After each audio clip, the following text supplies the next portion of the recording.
राज्य शासनाच्या शिक्षण विभागाच्या वतीने विविध शाळांना विद्यार्थ्यांच्या सर्वांगीण विकासासाठी शालेय पोषण आहार दिला जातो. मात्र हा सदरचा शालेय पोषण आहार संस्थाचालक आणि मक्तेदार तसेच रेशन दुकानदार यांनी परस्पर विक्री करण्याचा घाट घातला होता. परंतु पोलिसांनी सदरचा शालेय पोषण आहार शिताफीने जप्त केला आहे. दरम्यान याबाबत मिळालेली अधिक माहिती अशी: राजर्षी शाहू प्राथमिक विद्यालय जुनाविडी घरकुल सोलापूर येथे एका गाडीमध्ये शाळेतील अन्नधान्य 2 महाविद्यालयीन मुले अंदाजे वय 18 ते 20 वयोगटातील बाहेर विकण्यासाठी गाडीत भरत आहेत अशी बातमी पोलिसांना कळताच पोलिसांनी क्षणाचाही विलंब न करता सदर शाळेजवळ एक 3 चाकी पिवळ्या रंगाची ॲपे रिक्षा क्रमांक MH13 CT 8617 यामध्ये 2 मुले शालेय वितरण प्रणालीतील तांदूळ, बारदाणे, मटकीचे पोते,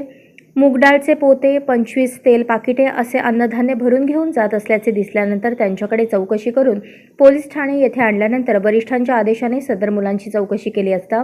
सदर दोन्ही मुले ही अशोक चौक, न्यू पाच्छापेठ, सोलापूर येथे राहणारे असून जुनाविडी घरकुल येथे विद्यार्थ्यांचे पोषण आहार शाळेतील मुख्याध्यापिका महानंदा यांनी आम्हास फोन करून बोलावून घेतले आणि त्यांनी संस्थापक मनोहर सपाटे यांच्या सांगण्यावरून स्वतःच्या फायद्यासाठी शाळेच्या आवारातील पत्र्याच्या शेडमधील अन्नधान्य घेऊन जावा व मार्केट यार्ड येथील सोहेल कलबुर्गी यांच्याकडे विक्री करण्याकरता दिले आहे असे सांगितले असता पोलिसांनी सदर मुलांच्या म्हणण्यानुसार एकूण अंदाजे 20,000 रुपयांचा मुद्देमाल जप्त करून शालेय शासकीय प्रणालीतील तांदूळ, मूग डाळ, मटकी, तेल पाकिटे हे महाराष्ट्र सरकारने शालेय मुलांचे जीवनमान उंचावे, त्यांना सकस व पोषण आहार आणि आरोग्य लाभावे म्हणून विद्यार्थ्यांसाठी मोफत अन्नधान्य उपलब्ध करून दिलेले असतानाही शाळेचे संस्थापक मनोहर सपाटे, मुख्याध्यापिका महानंदा